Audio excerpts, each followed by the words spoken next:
Let me introduce myself. My name is Vincent Gerses. I was an Ontario Provincial Police Officer for 32 years. I am now retired, and I am not representing my agency or any active police agency. I'm a member of a group, an international group of retired and active police officers known as Police for Freedom.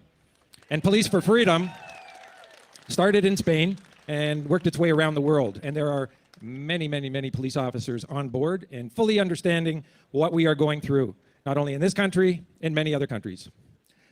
Now, I need to say that I'm not here to endorse the PPC.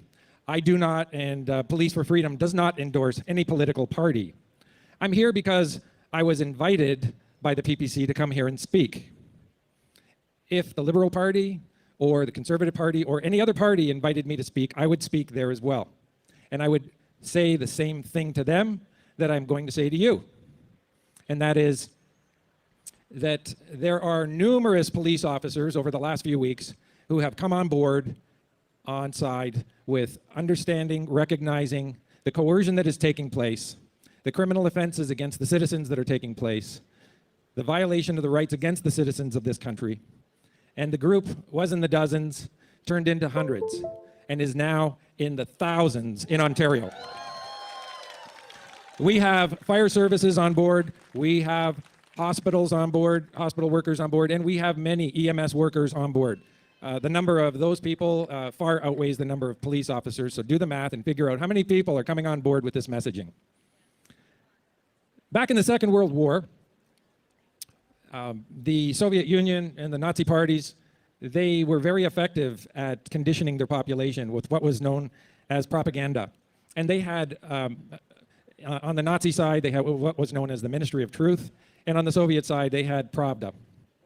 We here in Canada have what we call the CBC and mainstream media that is heavily funded, heavily funded, essentially only exists by the funding of the government, and by definition is, in its purest form, the propaganda arm of our current government.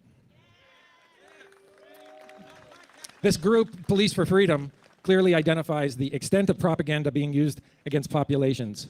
And the core of Police for Freedom is to identify what is truth and ensure that truth is revealed, that the messaging of truth in what we are dealing with comes out.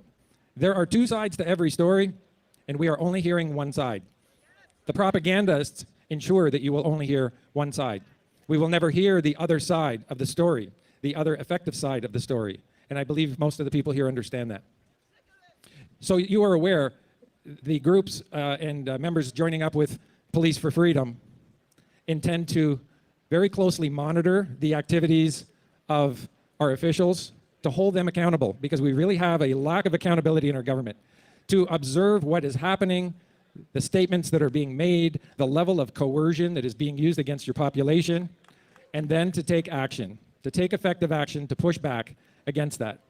And we will be utilizing many, many members of the public to assist us in providing the information and pooling the resources, pooling the data, pooling the truth together, and working it into a courtroom. Just so you know, you are not alone. You are not alone, and we will push back.